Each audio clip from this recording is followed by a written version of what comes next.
Na psiquiatria contemporânea, os transtornos de personalidade do espectro esquizoide, esquizotípico e obsessivo-compulsivo representam modos distintos e relativamente estáveis de organização da experiência subjetiva, do vínculo com o outro e da relação com a realidade, sendo compreendidos não apenas como conjuntos de sintomas isolados, mas como estruturas de funcionamento psíquico que atravessam a vida do indivíduo de maneira persistente. O transtorno de personalidade esquizoide caracteriza-se principalmente por um padrão de distanciamento das relações sociais e por uma expressão emocional restrita, não necessariamente vivida como sofrimento pelo próprio sujeito, mas frequentemente percebida como estranhamento pelos outros. Trata-se de uma economia psíquica voltada para o mundo interno, na qual a fantasia, a introspecção e a autonomia afetiva substituem a necessidade de pertencimento social típico da maioria das pessoas. Diferentemente da timidez ou da ansiedade social, não há necessariamente medo do julgamento externo, mas sim uma espécie de desinteresse estrutural pelo contato interpessoal, como se o vínculo com o outro fosse experienciado como irrelevante ou excessivamente exigente do ponto de vista emocional.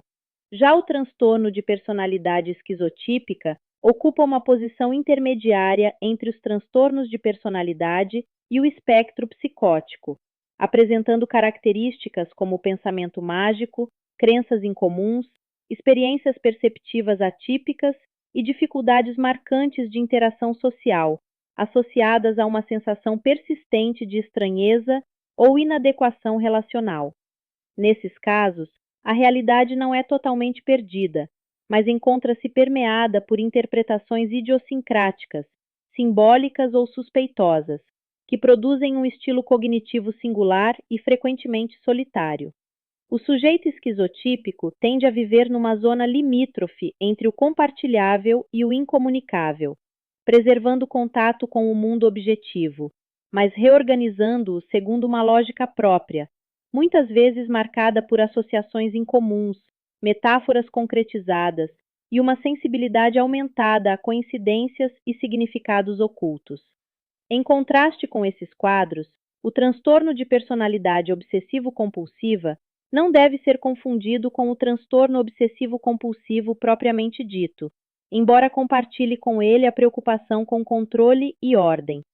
Trata-se de um padrão de funcionamento baseado em perfeccionismo rígido, necessidade de previsibilidade, valorização excessiva de regras e tendência à supressão da espontaneidade emocional em favor da organização e da responsabilidade.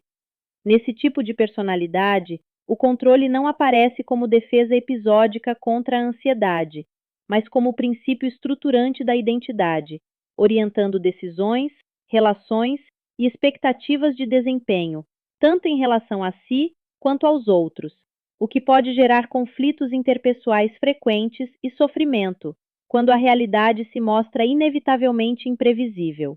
Enquanto o transtorno obsessivo-compulsivo envolve obsessões intrusivas e compulsões reconhecidas como excessivas ou irracionais pelo próprio indivíduo, a personalidade obsessivo-compulsiva tende a considerar suas normas internas legítimas, necessárias e moralmente justificadas,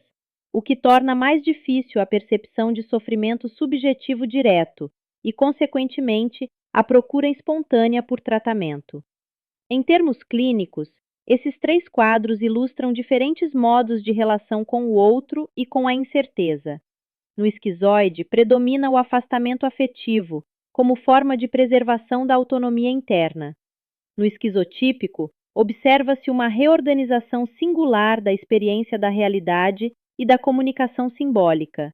E no obsessivo-compulsivo, destaca-se a tentativa constante de domesticar a imprevisibilidade por meio da ordem, do controle e da racionalização.